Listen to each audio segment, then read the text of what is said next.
So this session really came about as a request from our alumni who are really interested in the field of team coaching and really hearing from some expert practitioners. So I'm very grateful today to be joined by three colleagues.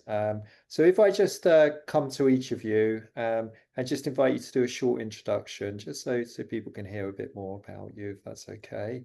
Um, in terms of team coaching, I appreciate you do other um, aspects of your role as well. But Nish, if I come to you first, would that be okay? Absolutely, Damien. Well, thank you. I was thinking, when did I first start team coaching? Probably about a decade ago. And I remember talking to you at the time about my worries about the difference between executive coaching and team coaching. So I've done a lot since then and kind of found a good rhythm with team coaching. So I'm looking forward to having the conversation with everyone today. Lovely. Thanks, Nish. How about you, Brian? Yeah. Hi, everyone. Very similar. So came to it just out of chance, really, in terms of the company that I was working at the time. So I had the chance to kind of do team coaching as an internal sort of practitioner. So hopefully be able to share some of that insight.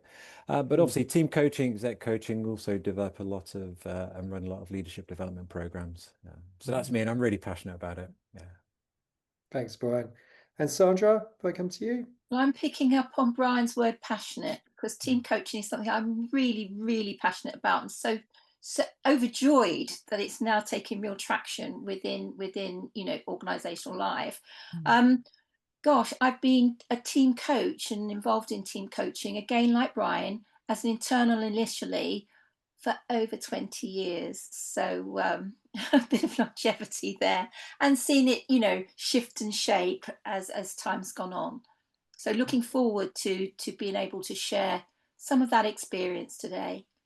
Hmm. Yeah, I mean, and the reality now is there's a lot more focus, isn't there, on team coaching, defining it, what it is, obviously professional standards around team coaching from our professional body, the EMCC Global as well. Um, I'm going to facilitate the conversation today. And even though team coaching used to be an area of my specialism, it's not something that I focus on so much in my own practice these days. I'm more focused on one-to-one and group, but I may offer a couple of reflections. But my intent really is to facilitate the conversation that we're going to have. Um, but really, just to start us off, I am going to bring up a definition which we created around team coaching at Catalyst, um, and really, there's an intent here that when we're working with a team, of course, we're helping facilitate their business performance, but we're also developing the team as well as a team. And you can see here there's an intent that this will happen over a number of sessions. Of course, it could be an exec away day as a starting point, but we're sort of focused on it being a number of sessions with a team in their business environment. Um, so Sandra, even though we're not going to get drawn into really defining team coaching, and that's why I wanted to start with this definition, let's focus in on the role of Okay. the team coach. And if I asked you to start perhaps this conversation with what you see as the role of the team coach. Um, thank you, Damien. And in that definition, I really latched onto, unsurprisingly to you, perhaps, um, that last bit about internal and external relationships, and that the crux of it is the relational piece, in my view. So, as in one-to-one coaching, I think as a team coach, it's really about creating this robustly safe container for open and honest dialogue to occur that then raises both individual and collective awareness, responsibility, and choice. And for me, that therefore makes it multifaceted. There's an intricacy to team coaching that I think is an extension from one-to-one coaching. So, for example, working with the team lead, who you may or may not be also formally or indeed informally coaching as well. And in addition to that trust and rapport that you're building between those individuals and yourself, I think the role of a team coach is very much about building that rapport and trust with each member as well as them as a group.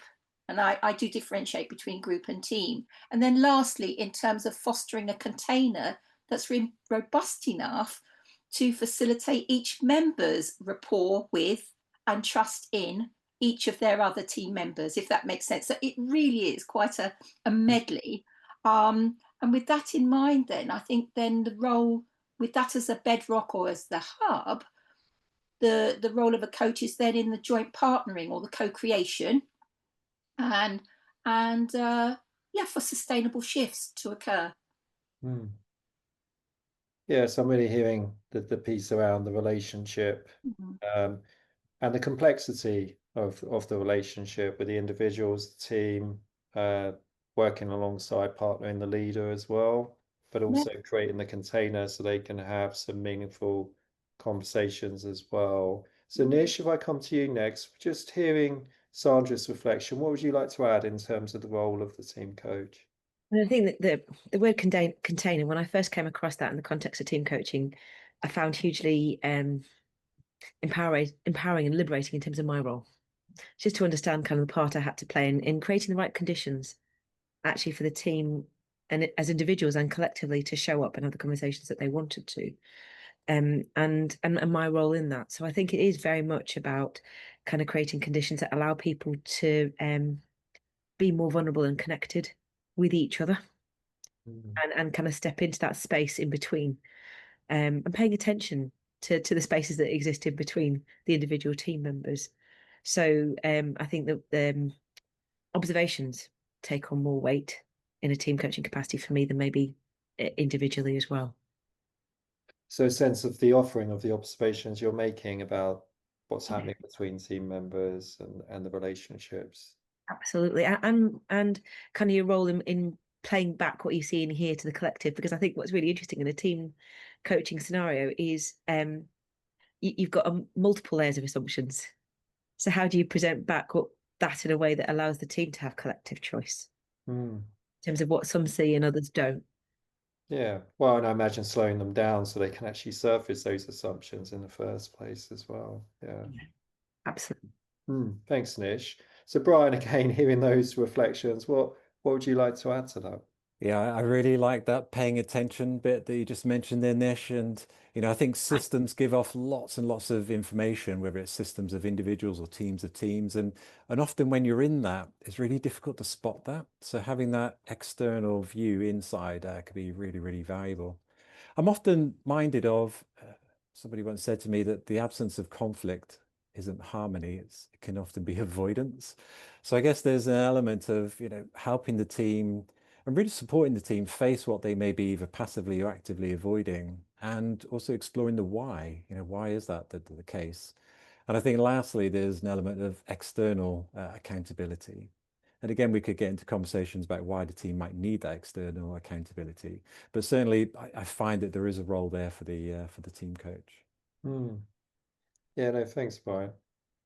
And and again, it's okay if I'm going to ask you a follow-on question, which I suppose with that complexity and that sort of permission to bring that external perspective in, I suppose in your experience, how do you do that without affecting the leader's relationship with the team?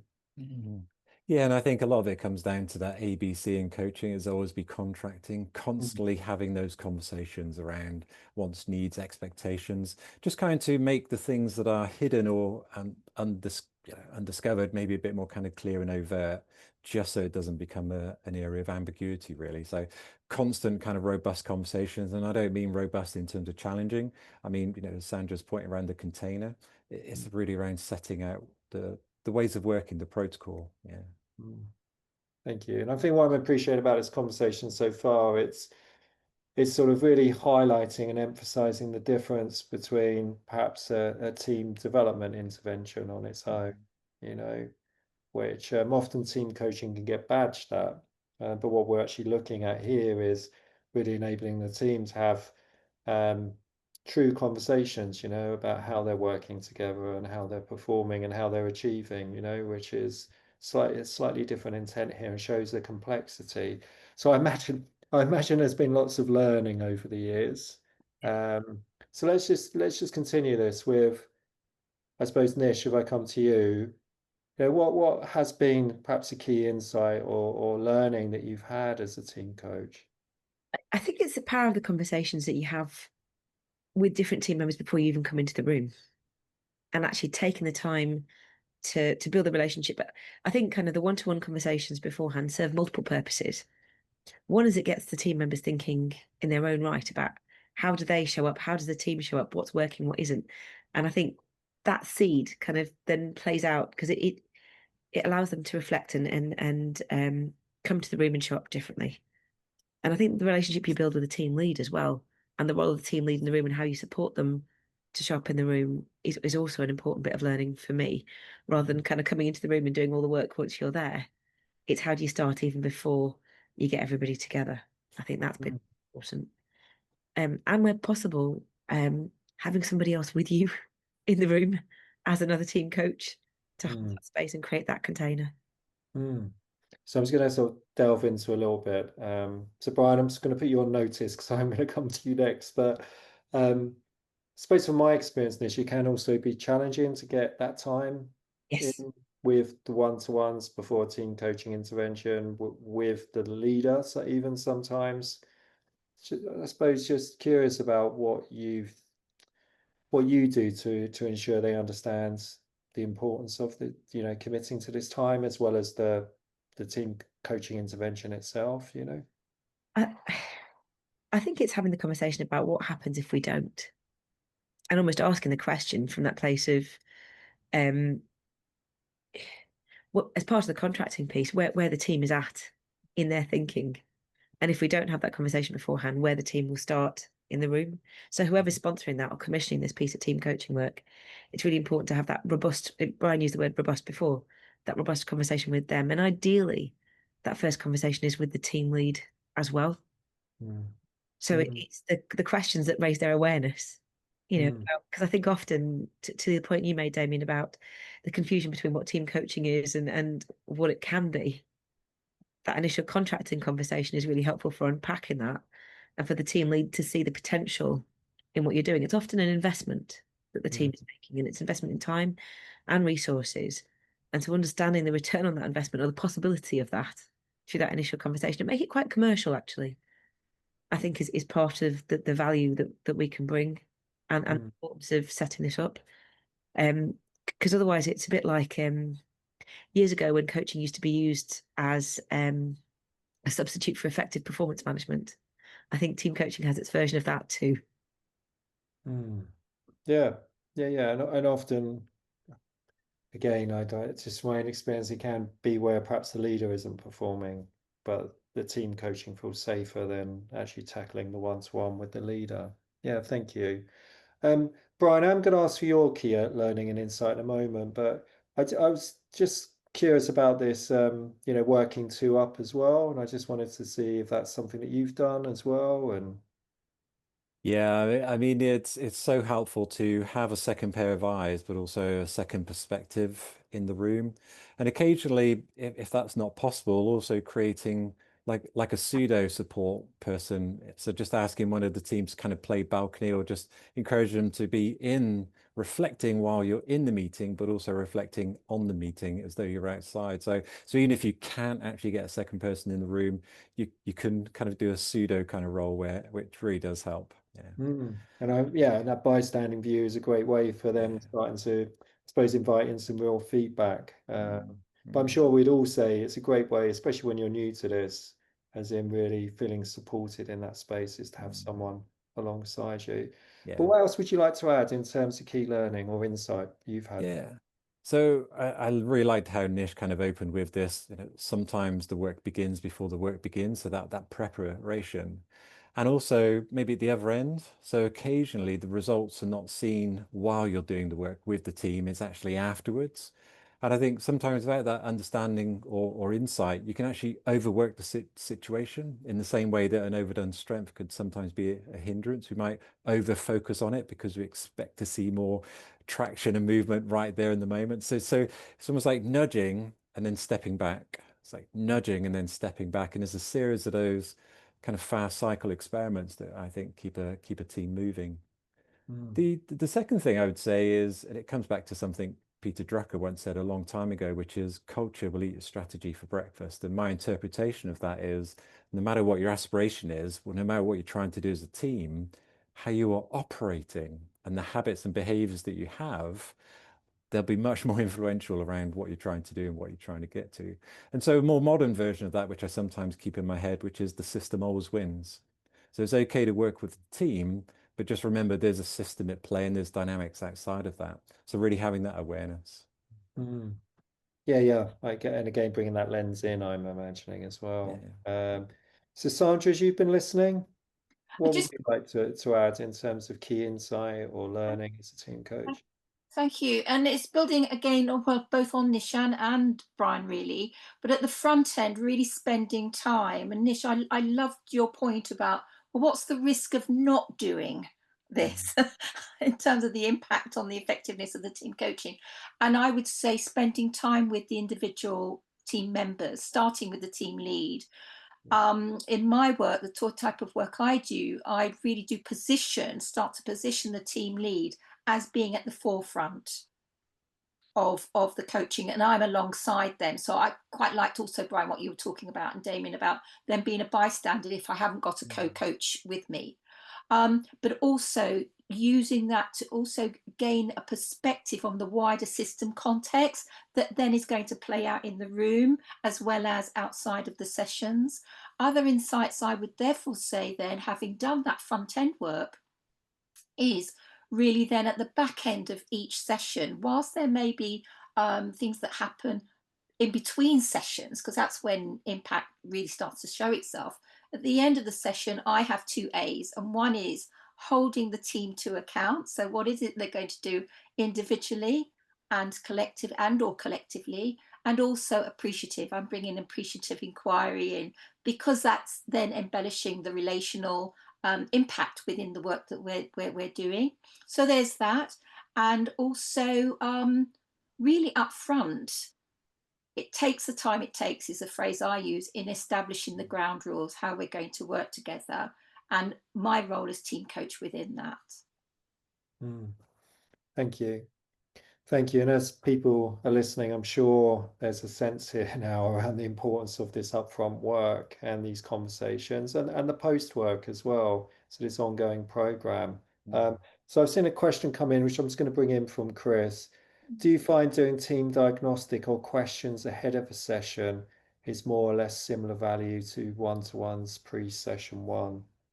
So just thinking about what we were saying in terms of those pre-one-to-ones, which sometimes could be with a small group of the team members rather than just, if we're not able to necessarily speak to all of the team members at once, we one-to-one, we could do a number together.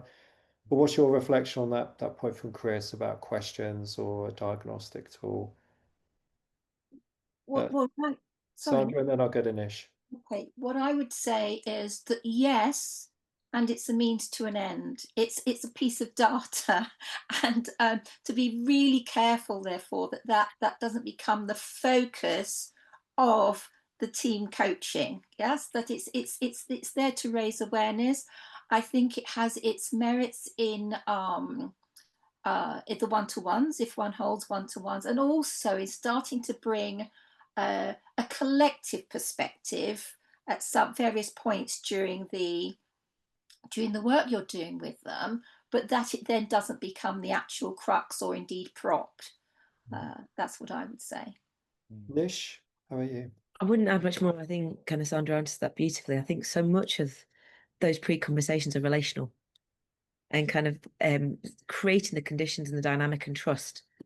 So I think the diagnostic, the questions are in service of that as opposed to much more.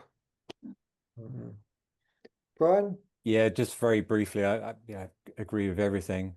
Where I see diagnostics being quite useful is if teams really quite data orientated or evidence based, and they want the assurance maybe that a validated kind of tool could often provide. And second point, specifically on diagnostics, is that sometimes it can give a shared and common language for talking about things.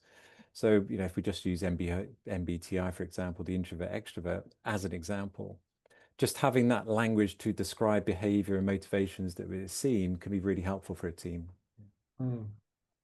Yeah, and I think I just want to add in, I suppose it's just really important to be clear on the purpose of any diagnostic or questions that you're utilizing. I think I think the most challenging team coaching intervention I had was where there wasn't the ability to meet the team members up front. So I think, you know, by those one-to-ones, there's so much more that you're learning about the team and how they operate, that I think will never come through in a diagnostic. But like you're saying, Bryan, having the diagnostic perhaps on the screen, it invites some stepping back and helps the team notice some things as well.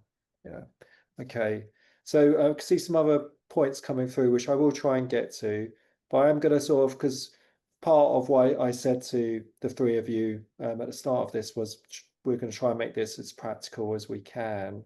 So next question I'm going to sort of bring in is, what advice would you give a new team coach, just based on your experiences? What advice would you give a new team coach? And Bryan, I am going to come to you first with this one. Yeah, brilliant. Thank you. So I'll keep it brief so we can get to some of those other questions. But I think there's a sense of like, go easy on yourself as you're making a transition. Transitions, no matter what, are quite difficult. So self-compassion, I would say, is an absolute must. The second bit, very briefly, is that the skills and habits that may have gotten you to this point may need some adjustment to be an effective team coach. So often we think about moving into this space as the acquiring new skills and knowledge. I've just sort of challenged that and say sometimes you might have to unlearn and unpick and unwind a few things that become quite habitual for you. And then I think it's been kind of hinted at already, but when I think about a team, I think, how is this team operating? So my version of that is access to information, assimilating that information. How do you make sense of it? How do you plan, prioritize, and decision make, but then also deliver that? So it's really the process side of kind of team working. And the second bit, which did come out at the start, was just the relational bit. So the type and quality of relationships inside, outside the team. So really getting familiar with group and individual dynamics, power, influence, you know, the ideas around status management, ego, how that kind of affects behavior. And again, just finally on this is really the importance of boundaries and roles. And that can be informal and formal roles. So if the team leader has a formal role, they will also play an informal role as well. So really sort of thinking quite broadly about the individuals in the room. So really is the technical aspect of team coaching, but then the care of oneself as you move into that sort of transition point. Thanks, Bryan. Yeah. Sandra, advice? Advice would be having patience, holding patience as well as pace, and Bryan's point about compassion and self-compassion. I've already touched on keeping the team accountable. So being really careful in terms of your role as a coach, that you're not taking on what I call the monkey, taking on the responsibility. Remaining relational and yet boundaried. So this comes back to the co-creation piece. It comes back to, how are you as coach using yourself as instrument? Nish's earlier point about using it as a means of offering reflection, offering observations, and then it goes back to the team. So what are they making of that? What do they want to do with that? And maintaining this empathy with detachment. Last but yet not least, using your supervision for, you know, really keeping you restored and recharged, because it is tough work. And very, very last, building on Bryan's point about, you know, the various aspects, how the team is operating. As a hint, I've always found Lencioni's pyramid, yes, 5 dysfunctions of a team and therefore functions of a team, really, really useful to use, where it starts off saying that trust is the bedrock, and then how you teams manage, if at all, conflict, then roles and responsibilities, and so on and so forth. Because so often teams come in wanting to enhance results when actually it's about how they work together. Thanks, Sandra. Anish, advice? I would echo all of that. And I think kind of keeping it simple. To my mind, kind of over the years, I've realized less is more. Things will take longer than you expect them to. And actually holding the space. Because teams often expect things to move quite quickly too. And kind of they're wanting a pace and they're wanting outcomes. But actually kind of some of the investment up front in really understanding each other and building a different connection. I use Lencioni a lot as well. And I think helping the teams to see each other more and differently allows them to lean into healthy conflict, which is the thing that's going to get them to more than some of their parts. So really slowing them down, even when you feel a slight level of resistance to that, I think is hugely powerful.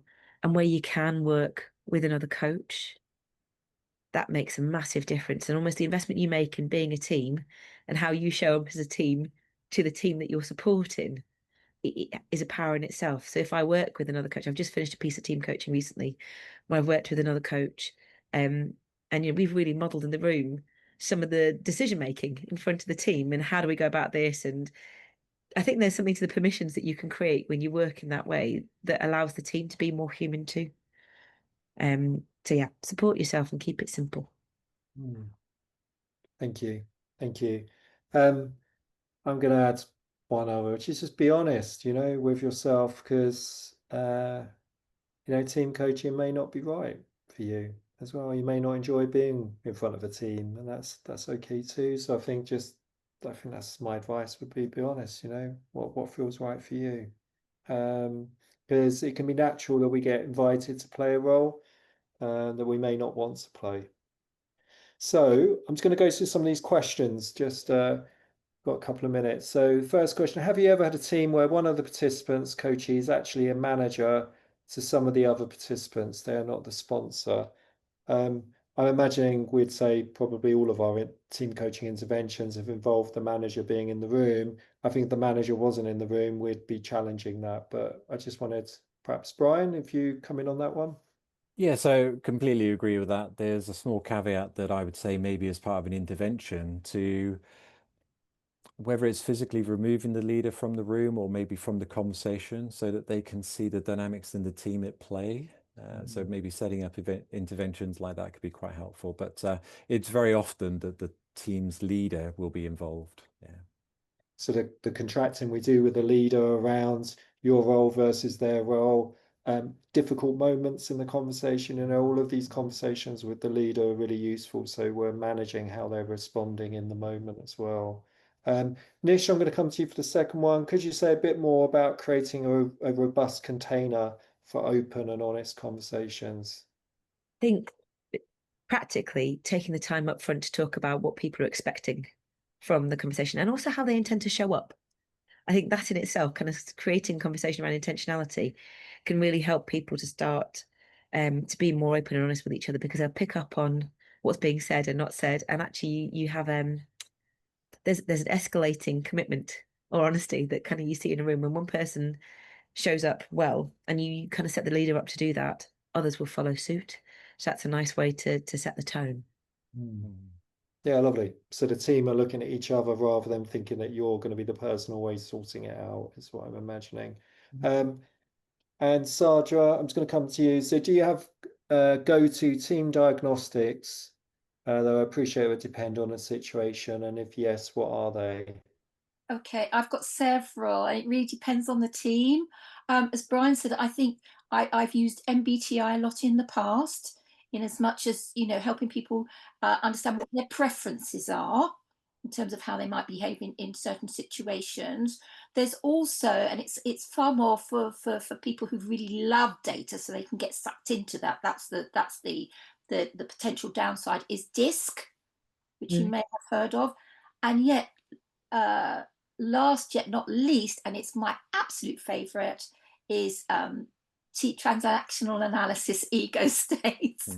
I just love that in terms of helping people to really understand that as a team, it's about the dynamic and the interaction and what's actually happening. And you can do that quite simply as a group as well as individually beforehand. Thanks, Sandra. And a lot of the psychometric profiles will have a team variant of them as well that you could be using. There's also specific diagnostic tools. So as an organization, we use some tools from Insightful Edge, the Team Performance Accelerator, the Executive Team Performance Accelerator, but that's more about a diagnostic for how the team working together and operating. So I'm conscious we're fast approaching time. So just before I sort of end the session, I want to appreciate Bryan, Nish, and Sandra for sharing your experience today. I'm sure the people watching have found it a useful reflection. So thank you. Thank you.